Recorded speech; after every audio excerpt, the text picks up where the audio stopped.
ഏറ്റവും കൂടുതൽ മദ്യപന്മാരുള്ള സംസ്ഥാനം ഏതാണെന്ന് അറിയാമോ? രാജ്യത്തിന്റെ തെക്കൻ ഭാഗത്താണ് ഏറ്റവും കൂടുതൽ മദ്യപിക്കുന്നവർ ഉള്ളത്. കഴിഞ്ഞ കുറച്ചു വർഷങ്ങളായി അത് അങ്ങനെയാണ്. തെലങ്കാന, ആന്ധ്രാപ്രദേശ് എന്നീ തെലുങ്ക് സംസ്ഥാനങ്ങളിൽ മുൻവർഷത്തെ അപേക്ഷിച്ച് മദ്യപിക്കുന്നവരുടെ എണ്ണം ഗണ്യമായി കുറഞ്ഞു. പുരുഷന്മാരും സ്ത്രീകളും ഏറ്റവും കൂടുതൽ മദ്യം ഉപയോഗിക്കുന്ന സംസ്ഥാനമാണ് അരുണാചൽ പ്രദേശ്.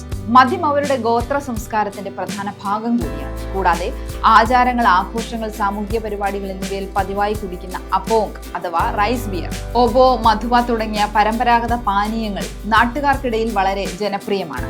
മറ്റൊരു സർവേ റിപ്പോർട്ട് പ്രകാരം ഇന്ത്യയിലെ ഏറ്റവും കൂടുതൽ മദ്യം ഉപയോഗിക്കുന്ന സംസ്ഥാനം കർണാടകയാണ്. 6.88 കോടി ആളുകൾ. 6.47 കോടി ആളുകളുമായി തമിഴ്നാട് രണ്ടാം സ്ഥാനം. തെലങ്കാന 3.71 കോടി.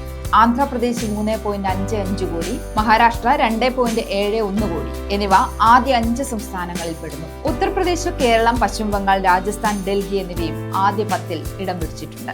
മദ്യപിക്കുന്നവരെ സമൂഹം ശകാരിച്ചിരുന്ന ഒരു കാലമുണ്ടായിരുന്നു. പക്ഷെ ഇപ്പോൾ കാലം മാറി. മദ്യപിക്കാത്ത ആളെ കഴിവില്ലാത്തവനായി കണക്കാക്കും.